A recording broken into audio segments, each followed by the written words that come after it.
2h25 e nessa história a gente falar menos ruim, a gente sabe das dificuldades que a economia brasileira vem enfrentando há bastante tempo, problemas relacionados à dificuldade de retomada de um crescimento mais vigoroso e no centro de todas essas dificuldades nós temos um brutal desequilíbrio das contas públicas, o que traz preocupações também quanto à situação que o próximo governo vai enfrentar.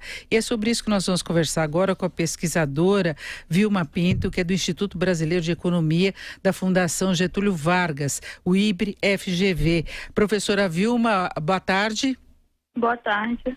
Bom, um estudo divulgado pela FGV-IBRE aponta principalmente a necessidade de o próximo governo continuar com cortes brutais daquelas despesas não obrigatórias para respeitar o teto dos gastos. Foi aprovado um limite para ampliação das despesas do governo no geral, só que ele tem despesas obrigatórias, tem as despesas previdenciárias, então a margem livre de despesas será cada vez menor, é isso? Exatamente.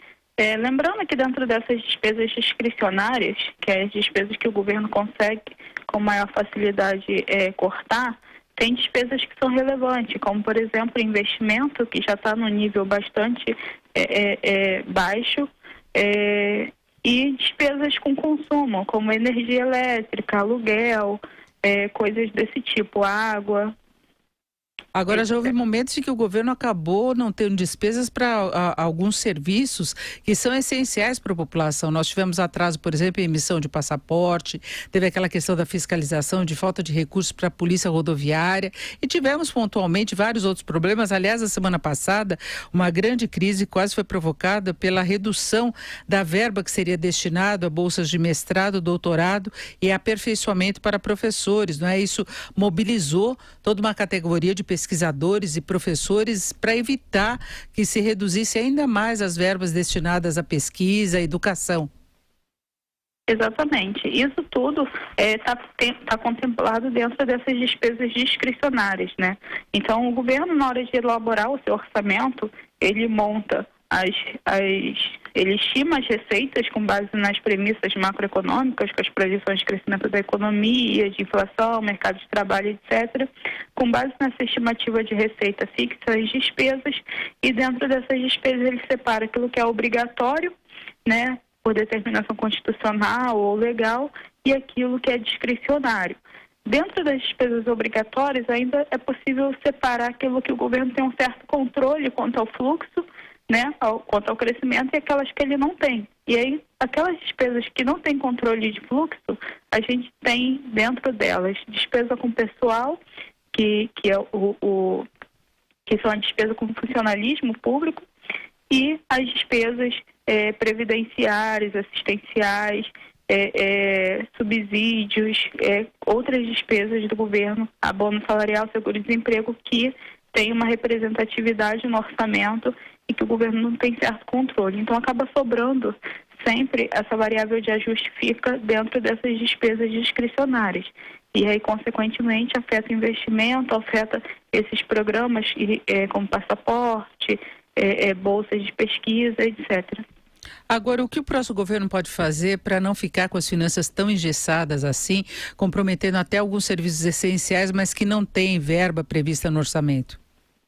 É uma questão muito difícil, né? É até difícil de operacionalizar em relação ao que está previsto na Emenda Constitucional 95 de 2016, que prevê o teto dos gastos, né? Então, a gente tem um limite máximo que a despesa pode crescer. E o governo tem que alocar os recursos dentro, respeitando esse limite máximo. Como a gente tem muita despesa obrigatória, fica difícil essa alocação. Então, o estudo chamou a atenção para essa questão, que hoje a gente nota, vendo esses episódios de passaporte, etc., a gente nota que o governo conseguiria trabalhar com um limite mínimo de despesas discricionárias em torno de 120 bilhões. E quando a gente olha o orçamento do próprio governo para 2019, o valor previsto na LDO, que foi divulgado, né, Lei de Diretrizes Orçamentárias, a gente nota que o valor que está estimado lá é de 98 bilhões. Ou seja, como que o governo vai conseguir operacionalizar o orçamento, fazer a máquina pública funcionar com um volume de recursos reduzido, essa é a grande questão. Infelizmente, é possível que essa variável de ajuste fique concentrada nos investimentos. Investimentos que, como a senhora ressaltou logo no início, estão bem despencando, fazem falta em termos de atividade, melhoria da infraestrutura do país, qualidade de serviços, até competitividade da produção nacional. A gente tem precariedade de transporte, falhas no setor de energia, saneamento, são áreas estratégicas. Exatamente. A título de exemplo, o investimento líquido do governo central em 2017 foi negativo em 16 bilhões. O que é o investimento líquido? É o investimento que não cobre a depreciação do estoque de capital público, né? Ou seja, quanto que o governo investiu, mas levando em consideração, por exemplo, nas estradas.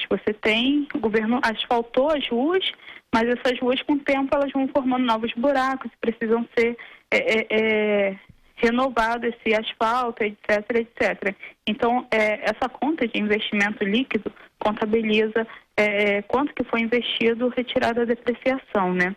Então, você tem que em 2017 esse valor já está num volume negativo, ou seja, menos 16 bilhões de investimento líquido do governo central, que evidencia a necessidade, né, de você aumentar o investimento público.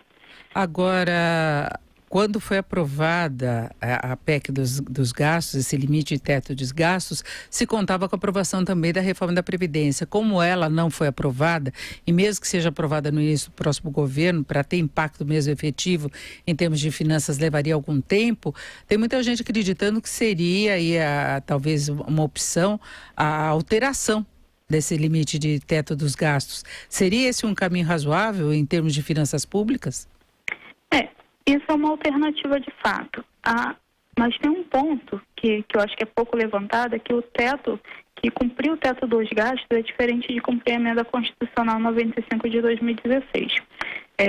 A emenda constitucional, ela não obriga o governo a aumentar o seu gasto em termos constantes. Ele simplesmente diz que se o governo gastar acima do que é previsto no teto, ele vai sofrer sanções, ou seja, vai ter alguns gatilhos que vão ser acionados para tentar trazer essas despesas de volta para o teto. Então, nos primeiros anos, mesmo que o governo descumpra o teto dos gastos, ele não necessariamente estaria descumprindo a emenda constitucional. A questão é se o governo vai conseguir conviver com esses gatilhos que envolvem não dar reajuste salarial para o funcionalismo público, não aumentar a despesa obrigatória, não contratar, não dar benefícios previdenciários que aumente acima da inflação e etc.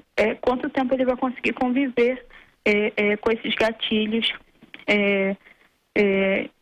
até trazer as despesas de volta para o teto, né? Pegaria até o reajuste do salário mínimo, né?